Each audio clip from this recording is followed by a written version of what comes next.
pero no nos salió nada. 10:32 en toda la República Argentina. Establecemos ya mismo el contacto con nuestro economista de cabecera, Fabián Medina, que está ya con nosotros y tenemos 28 minutos para poder charlar de qué carajo está pasando en la República Argentina. Fabi, querido, buen día, ¿cómo estás? Gusto de saludarte. ¿Qué tal, Choco? ¿Cómo estás? Muy bien, un gusto de poder charlar contigo, amigo, porque es muy difícil. Ayer hablábamos telefónicamente y yo te decía, che, pero se fue encima de los 600 puntos el riesgo país. ¿Qué pasa con YPF? ¿Estuvo bien lo de la justicia? ¿Va a impactar en vaca muerta? Explícanos un poco dónde estamos parados hoy. Bien, a ver, vos vas a tener un temita que empezó el viernes, siguió ayer, que subió 30 pesos el dólar mayorista. Mañana va a seguir subiendo, no sé si hoy, mañana seguro. Mañana tenemos dos temas. Primero, baja el 5% los encajes, que son cerca de 2 billones de miles de pesos, o sea, cerca de 1.500 millones de dólares. Y a su vez hay pago de dividendos después de años. Y como las empresas no pueden comprar dólares, pero las personas físicas sí, Uy, qué quilombo. seguramente se vayan a dolarizar. Entonces eso va a tener una suba del dólar, pero vas a pasar de la etapa de los 1.400 en el mayorista a cerca de 1.500, con otra suba de otros 100 pesos en el minorista del Banco Nación.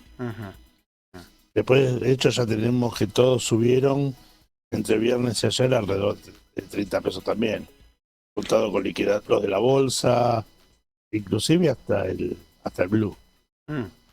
Esto con esta liquidación de dividendos después de años puede ser casi una tentativa de una micro corrida, ¿no? A ver, estamos hablando de hoy no, como vos no tenés un esquema de cambio fijo, no es una devaluación, se lo podría llamar un deslizamiento de valor.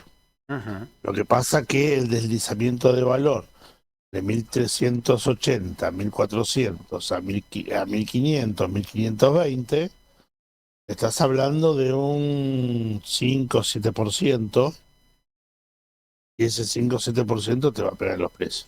Claro, claro. Hoy, en este momento.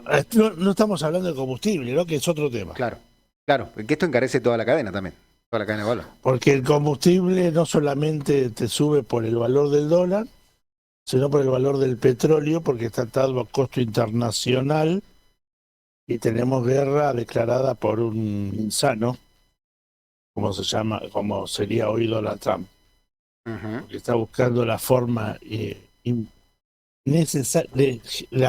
generar dólares, porque tenemos que entender que Estados Unidos, a través de Elon Musk, le hizo caso al insano local y pasó la motosierra y puso a Estados Unidos en recesión brutal. La única forma que tiene Donald Trump, como todos los antiguos presidentes políticos, es generar dólares o emitir dólares. La única forma que tiene Donald Trump para que el Congreso le autorice la emisión es en medio de una guerra. Una emergencia de estas características, en este caso una emergencia bélica. No. La guerra le autorizan siempre al gobierno la emisión de dólares, porque necesitan generar industria armamentista y generar recursos para solventar la guerra. Entonces eso, en lugar de emitir, a ver, para que se entienda, si te autorizan 80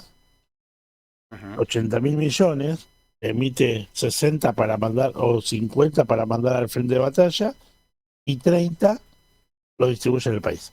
Con lo cual, la recesión va saliendo con un poco de inflación que después la reabsorbe con títulos públicos norteamericanos. Pero genera inflación en un principio por la emisión, como cualquier país desarrollado. Nosotros tenemos un problema, que estamos en recesión brutal autogenerada desde el 12 de diciembre del 2023 con el dato de la devaluación esa de 118 que se mandó Sí. y la no realización de obras públicas. Ujú. Y por ejemplo, que te sigue cobrando hasta hoy el impuesto a los combustibles líquidos, que es cerca de un 40% del precio de la nafta y del diésel, del precio de ciudad, porque el precio de ciudad no tiene sobretasa. Entonces, el mejor parámetro para establecer, el cual tendría que haberse mandado a rutas nacionales para mantenimiento, red de cloacas y red de agua potable. Ujú. A ver, ¿te acordás cuando aparecían que se inauguraban las canillas? Sí. Y vos decías, mirá qué guanaco, inauguró una canilla. Qué bajo que caímos. En realidad la canilla es el punto donde sale el agua. Para que esa canilla esté habilitada, vos tenés que hacer toda la cañería y toda la red de agua potable para que salga. Claro. Bueno, eso salía del impuesto al combustible. Entonces, eso fueron algo así como 240.000 millones de pesos en el 24, otros 400 y pico de miles en el 2025, que si lo sumás son cerca de, y lo inflacionás, está cerca de 850.000 millones de pesos que no se destinaron a lo que tenían que destinarse. Ujú. Además de los problemas que te genera la recesión, que te hace una baja de impuesto al consumo, como ser el IVA, impuestos internos, y esos son coparticipables que las provincias no les llega, además de que le tiene pisada la coparticipación. Claro. Fabián, te Eh, consulto. Estamos con Fabián Medina, él es economista y tributarista de profesión, profesor, docente de la UBA, columnista de grandes medios de comunicación en materia económica, financiera y también de impuestos, impositiva. Quiero preguntarte fundamentalmente por un tema que se ha traído a colación en los últimos tiempos que tiene que ver con ingresos brutos, convenio multilateral e impuestos al cheque, mal llamado impuesto al cheque, que entiendo es el impuesto a las transacciones digitales. ¿Qué financian este tipo no, de no, no, impuestos? son dos cosas distintas. Son dos cosas distintas. Bien, explícalo, por favor. Una cosa es la transacción digital y otra cosa es el impuesto al cheque. Ujú. La transacción digital es cuando vos haces una compra digital, Sí. que si vos transferís la plata desde tu cuenta corriente, te cobran el impuesto al cheque. Ajá. Si vos haces la transacción digital vía tarjeta de crédito, está lo que se llama el CIRTAC, Ujú. Sistema de Recaudación por Tarjetas de Crédito, Ujú. que te descuenta por usar la tarjeta de crédito. Ujú. Y eso es un impuesto de orden provincial que se descuenta después de ingresos brutos.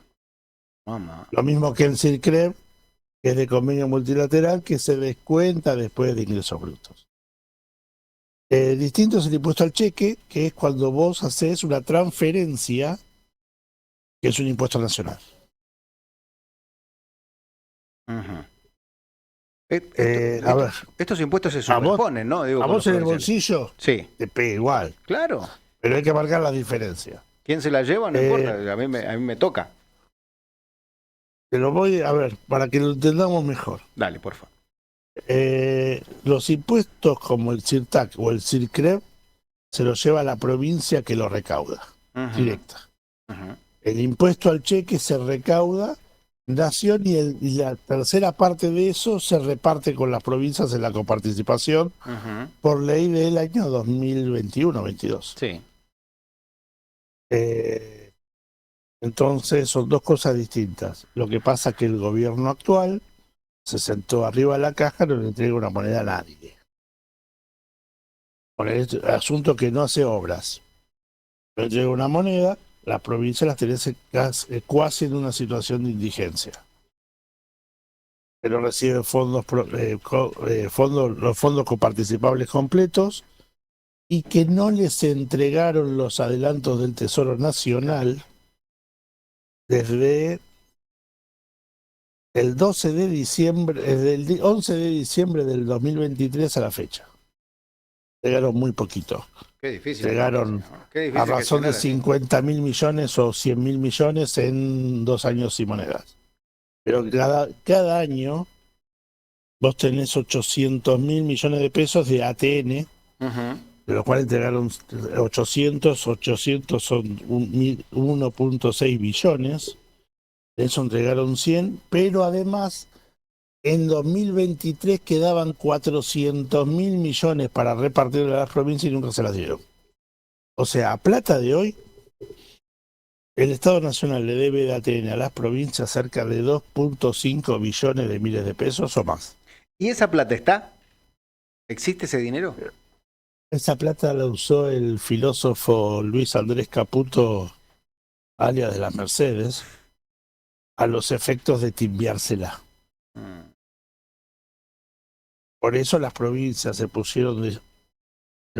se juntaron hace unos meses y dijeron que querían hacer el reparto de los ATN y de la coparticipación como correspondía, pero después terminaron cediendo porque los rompieron usando a los aliados. Y sí. Entre los cuales está mi amigo, ¿no? Pero bueno, eso es aparte. A ver, ¿cuáles son los impuestos coparticipables? O sea, que participan las provincias. Todos los impuestos nacionales son coparticipables, salvo algún chiquitaje. Chiquitaje puede ser algún impuesto muy chiquito, muy específico, pero todos son coparticipables. A ver, para que entendamos, tenemos 45 impuestos nacionales. De esos 45 impuestos nacionales, tenés cerca de 42 que son coparticipables. De esos 42, hay 7 que juntan el 90% de la recaudación. 90. En 7. O sea, te podría decir yo que tengo 38 impuestos. 38. Que no recaudan una mano. Hablando mal y pronto. Al pedo. O sea que lo único que te genera es burocracia y te genera lentitud. No te genera recursos al Estado ni te genera a vos algo problemático. Bueno, sacaron la transferencia de inmueble, lo eliminaron del todo porque ellos ahora se dedican a comprar inmuebles, pero eso es aparte. A ver, Fabi, supongamos yo tengo una sociedad de responsabilidad limitada, de acciones simplificada o anónima, tengo que pagar impuesto a las ganancias, mínima presunta, ganancias, IVA, extraordinaria IVA. IVA, ganancias, IVA, sí, y bienes y participaciones societarias. En el peor de los casos, puedes estar inscrito en algún régimen especial. Tratá de que nunca te incluyan como agente de retención o percepción, porque tenés que hacer declaraciones cada 15 días, ingresar los fondos cada 15 días. Mamá. Después el resto son en lo impuestos individuales. Persona física paga ganancias por ser socio, está exento de IVA si es únicamente por esa actividad. Después tiene bienes personales, después tiene algún otro impuesto más. Esos son los impuestos básicos. Mínima presunta y extraordinaria. Después tenés seguridad social, autónomos o monotributistas, pero lo aconsejable es que en una sociedad los socios sean autónomos. No es condición sine qua non, es aconsejable. Es aconsejable que sean autónomos porque el autónomo tiene bienes personales y cuando arranca la sociedad vos tenés que presentar los viejos formularios 855, 856, que ahora se presentan de forma digital, demostrando los bienes personales de uno de los socios que pase un mínimo para poder facturar, para tener factura A. Si no tenés que inscribirte con factura A con leyenda, en el cual se informa todos los... no se informa, en forma automática, como facturás a través de la página de Arca, te dice en forma directa lo que tenés que informa la facturación que tenés. Bien. Entonces, si uno tiene un emprendimiento, ¿no? Y le va más o menos bien, está dentro del monotributo, paga 34 luquitas, según lo que tenga, factura un poco mejor y empieza a transformarse en responsable inscripto. ¿Conviene hacer el paso a una sociedad por acciones o cuota parte?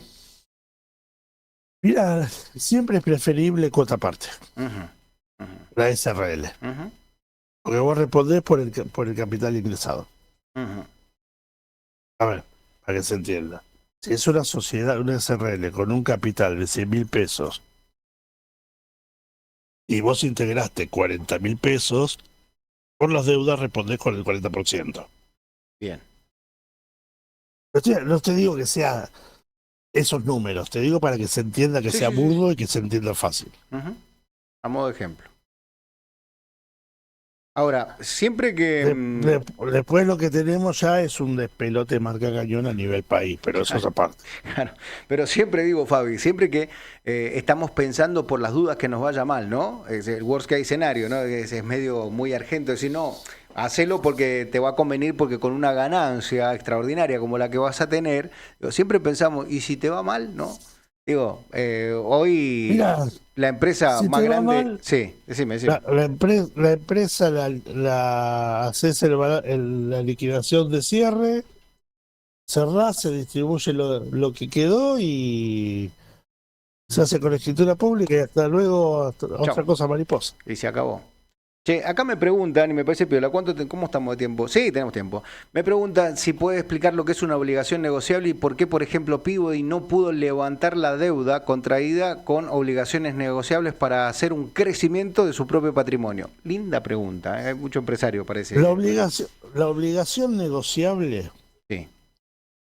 es un pedido de préstamo que hace una empresa desde la bolsa. Ujú, ¿Sí? ujú, Cuando vos te pones de acuerdo al nivel de ganancias o de estados contables que tiene o estados financieros, ujú, saca una obligación negociable, por ejemplo, de para hacer un nuevo negocio de 2 millones de dólares. ¿Sí? ujú. Saca obligaciones negociables, en el cual cada obligación negociable vale 200, sale $50. Bien. ¿Sí? Ujú. Coloca los 2 millones de dólares.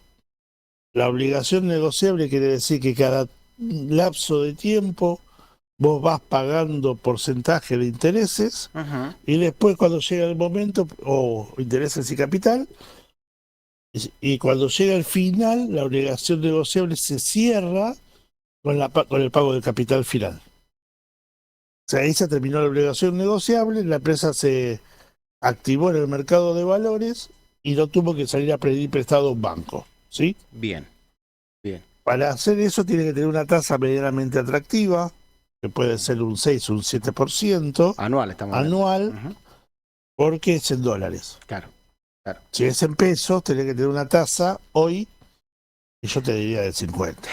Sí, sí tiene que salir a competir con otra cosa. Ahora, esto No, no, no, no. se No, puede... porque la obligación negociable, el interés, tiene que ser la tasa de interés tiene que ser positiva. Si yo tengo una inflación Del 30. del 30, 35, 40%, tengo que Sí. ofrecer por lo menos un 45% de tasa de interés nominal anual. Si no, ¿para qué van a invertir en mi empresa, no? Si pueden Claro, invertir si en no, otra ¿quién te va cosa. a apretar una moneda? Che, ¿y esto se puede grabar de ganancias como responsabilidad social empresaria, una obligación negociable? Pues No, digo, la obligación negociable es un ingreso de fondos el cual justifica parte del patrimonio de la empresa. ¿pero no es un pasivo también? Es un pasivo en forma posterior, pero Mira, justifica el ingreso de fondos. es interesante la herramienta, A ¿eh? ver, ingresa banco, para Ujú, que se quede claro, y sale como obligación negociable a pagar ujú, bien. en el pasivo de deudas corrientes y no corrientes. O sea, no se transforma en un socio accionista o cuotapartista, sino que No, es no, un... no, no. Mirá qué bueno. Para eso, para En eso, desacciones. vos tenés que hacer o haces acciones preferidas, que se las entregás a los accionistas normales y habituales de la empresa, o haces una nueva suscripción de acciones ampliando el capital.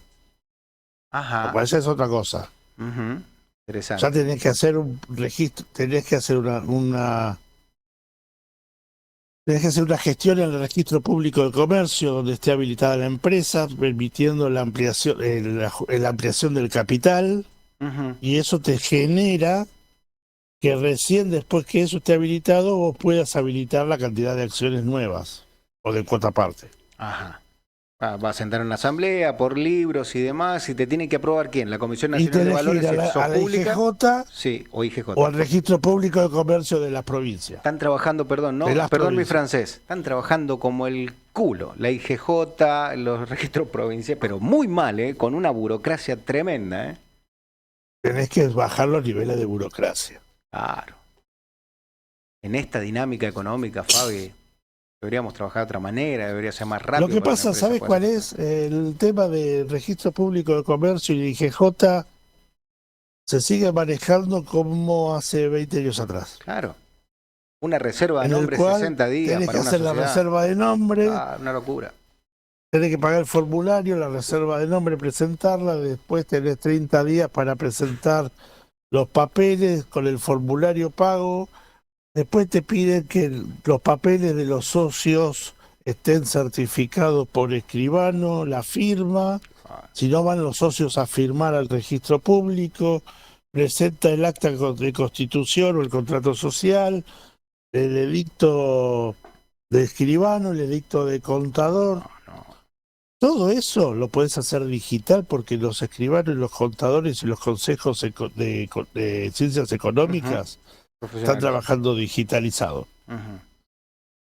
El tema es que ellos lo que quieren es ver el papelito. Claro, una estupidez. Y sobre todo la tarasca. Claro, ver la crocante, la viva, ahí, ¿no? La quieren viva en el momento. Sí, qué locura. Y la verdad que estamos un poco desactualizados en ese esquema. Nosotros llevamos 120 días, llevamos con esto, Nico, ¿no? ¿Pipa? Siempre ahí, una reserva de nombre, 120 días. Una cosa de loco, ni hablar de la fundación, ¿no? Que también lleva un largo trecho, una locura. Te voy a dar un dato. La IGJ, por ejemplo, fundaciones, no te las habilita. No, porque, a ver, porque hubo tal exceso de fundaciones en los años 90 claro, que muchos se usaron para lavado de activos. Claro, totalmente. Y para evasión impositiva. Entonces, las fundaciones es muy complicado que te las autoricen. Te pueden autorizar una mutual o te pueden autorizar una asociación civil, una ONG. Una ONG. No una asociación civil, pero no una fundación. Qué bárbaro. Qué bárbaro. Eso en la IGJ y muchos registros públicos de comercio del país pasa eso. O sea, te perdés un ejercicio contable, o sea, 6 meses, iniciando el trámite para empezar a facturar. Los que estábamos Dios mío, ávidos del tema y con conocimiento del tema lo sacábamos en un trámite normal en 20 días y un trámite ejecutivo en 7 días. Claro. Recuerdo que era así, ¿no? Uno iba a la escribana y decía, mira, estos son los aportes míos, firme acá, contrato social, se llevaba IGJ, se visaba, se presentaba, se pagaba formulario y reserva nombre, a los 20 días tenía ya el número de quit. Ni hablar con las SAS, ¿no? Que te salen en 24 horas. Hoy es un quilombo esto, o sea, te no podés laburar. Imagínate si tenés un alquiler, ¿no? Que tenés que bancar el alquiler 6 meses para poder empezar a laburar y después ir a hacer la habilitación comercial. El tema, vos tenés el alquiler que estás pagando en nombre de la sociedad o de la asociación, porque después tienes que registrar la asociación en un lugar y el alquiler, con el contrato de alquiler, tiene que figurar el nombre de la asociación. Claro, es una locura. Para que te habiliten el domicilio fiscal de la asociación. Y para poder imputar ese pago que haces de la locación, de la renta, del alquiler, en tu ejercicio contable, no en los asientos. Porque si no... Entonces, a ver, uno lo dice así, trata de bajar los decibeles porque si no nos empezamos a agarrar los pelos, lo poco que nos queda ya está el tiempo. Claro. Por lo menos yo, ¿ves? Ya no... Ni de casualidad quedan las chapas. Claro, sí, estamos iguales. Sí. No soy el mismo que iba en el 2002 a San Luis con las chapas enteras. Claro, claro. Ahora, viste, estamos, sí, nos falta un enchapado nuevo, a lo Adorni. Y ahora, no, por favor, no digo falta. No me compares con un contador de la UADE. Claro, sí, dijo ser economista, me acuerdo, de verdad. Contador no, eres contador, es analista económico, no contador, no economista. Yo también soy analista económico. Claro, y un par de cositas más. Y bueno, pero eso es aparte. El dato es, vos tenés muchos problemas por ese lado, Después tenés el riesgo país que bajó 3, 4 puntos ahora a la mañana. Bien. Ayer se colocó deuda por 200 millones, pudo vender 34 millones de dólares en bonos de 200 que quería, por eso subió el riesgo país. Ujú. Yo creo que desde mañana va a empezar a subir en forma lenta porque tenés dos problemas. Combustible, tenés problemas políticos internos, el gobierno se está cayendo a pedazos como calzón. No digo de qué porque queda para deplorable, Que lo imagine la gente, sí. pero el tema es que eh, es un gobierno altamente corrupto. Ya no es por el tema de Adorni, ¿eh? Desde que empezó la gestión hasta hoy tuviste 4, 5, 6 temas de corrupción. Ujú. Tuviste, a ver, los más resonantes. Sí. En el 2024 tuvimos algunos chiquititos dando vuelta. Ujú. 2025 tuvimos el 14 de febrero Libra. Ujú. En mayo, junio tuviste el tema de discapacidad de Andis. Ujú. Tuviste en agosto, septiembre Esper con los narcos. Ujú. Ahora tengo este muchacho Adorni, que me Ujú. parece que lo deslumbró el tema de la plata que vio pasar por adelante, Claro, las órdenes de pago que vio pasar por adelante. claro. Eso se llama, en mi país se llama un piojo, en mi barrio se llama piojo resucitado. No tener moral. Y cuando Claro. ellos hablaron ciertamente el 1 de marzo, en el discurso ese que se dedicó a putear Ujú. a los congresistas, hablaron de un gobierno moral. Cuando ellos no es que son inmorales, ellos son No amorales, tienen no moral. tienen moral. Claro.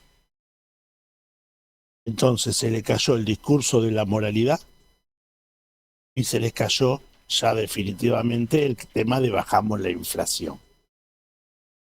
Mm. Vas a tener una inflación que se da de 15 días, 10 días, de 3,5 a 3,9.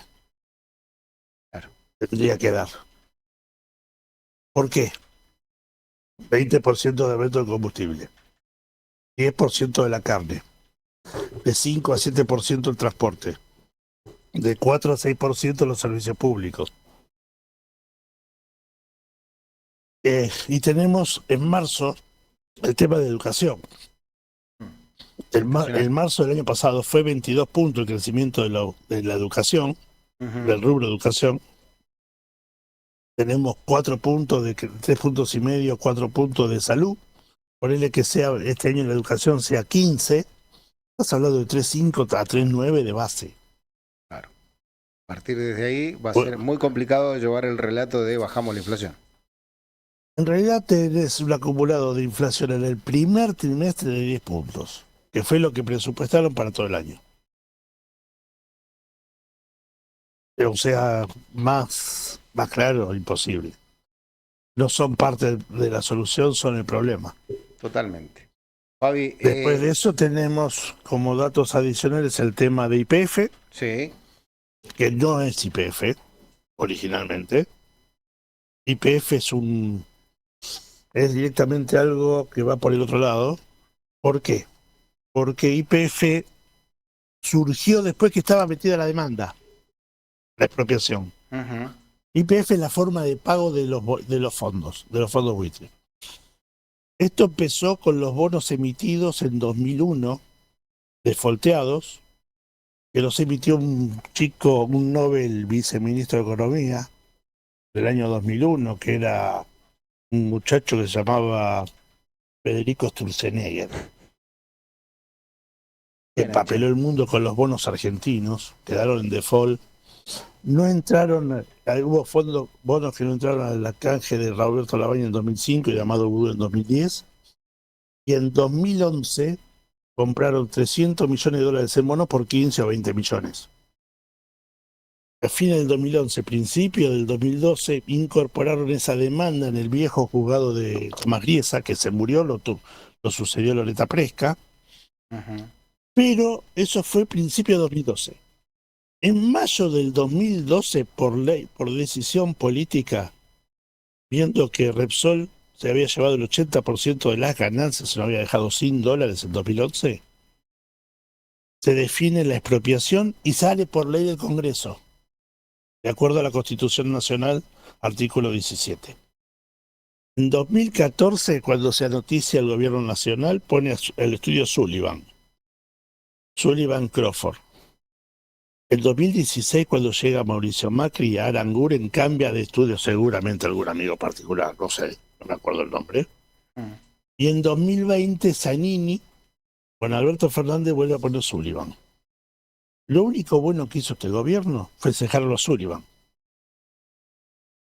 El tema es, en 2023 salió la sentencia en contra, en 2024 estaba la fecha para julio, agosto estaba la fecha de pago.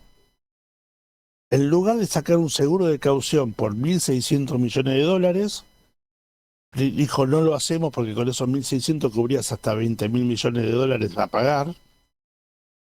Y este año, la Cámara de Apelaciones, lo que sería para nosotros la Cámara de Apelaciones de Estados Unidos, le dijo, señor, el estatuto de la empresa no puede estar por arriba de la ley. Respondiendo a la pirámide jurídica argentina, la empresa está bien expropiada porque se hizo por ley y se pagó. Eso no quiere decir que el problema no es YPF. YPF era el medio de pago. El año pasado inclusive quisieron cobrar con el oro, porque se enteraron que se fueron y ellos querían saber dónde estaba. Bueno, les pido algo a los señores de Burford y de Aurelius. Si saben dónde está el oro, que nos avisen, porque nosotros tampoco lo sabemos. Entonces, no pudieron cobrar con el oro, no pudieron cobrar por YPF y ahora le salió en contra. A ver, recordemos que este gobierno le dio un regalo a Burford, que se llama su litigante Alejandro Fargosi como diputado nacional. Fargosi no solamente litigó a favor de Burford, sino que litigó a favor de Marsans cuando Argentina estatizó las dos empresas. En lo particular yo considero que el tipo es digno para conseguir un espiante y echarlo de la Cámara por traición a la patria, por falta de moral. Coincido. Fabi, El problema que tenemos es que tienen 95 diputados y no podés acceder a los 2/3. Y no. Fabi, me quedé sin tiempo, viene la doctora enseguida para hablar de la reforma laboral, pero sí, la semana que viene, si en la medida de lo posible, me gustaría tenerte un poco también para que nos amplíes un poco esto de la forma de pago, que no es YPF, sino que es un medio de pago. Te agradezco como siempre. No hay más, se cayó el juicio. Claro, no, ya está. Salvo que vayan a la Corte Suprema de Estados Unidos y decir que, a ver, simplemente algo, decir que influyó el gobierno de Donald Trump es faltar el respeto a la independencia judicial de Estados Unidos. Eso es de poco hombre, reconocer las cosas. El tema es que un dato, la reforma laboral te impone que hay que hacer nuevos recibos de sueldo, ¿sí? Y como cualquier Estado liberal tendría que decirte lo que incluye el recibo de sueldo y que cada empleador diseñe su recibo, ¿sí? Bueno, en este caso no. El Estado Nacional te tiene que hacer el recibo de sueldo, el modelo, todo el mundo lo copia, todo el mundo lo hace igual, y el Estado Nacional hoy no lo hizo para pagar mañana los sueldos. ¿Sabes cuál es el problema? ¿Sabes quién está a cargo de eso? Un tal Federico Sturzenegger. Obviamente. Fabi, no me queda más tiempo, te agradezco mucho estos minutos y vamos a estar en contacto nuevamente, amigo. Muchísimas gracias por este tiempo que nos has regalado. Gracias, Chueco, estamos al habla, saludos a todos en San Luis. Muchas gracias. Fabián Medina, economista, tributarista, que nos amplió un poco la información de lo que nos está aconteciendo. Tanda rápidamente, ya regresamos, tenemos un día cargadísimo de información, un breve corte comercial y ya regresamos.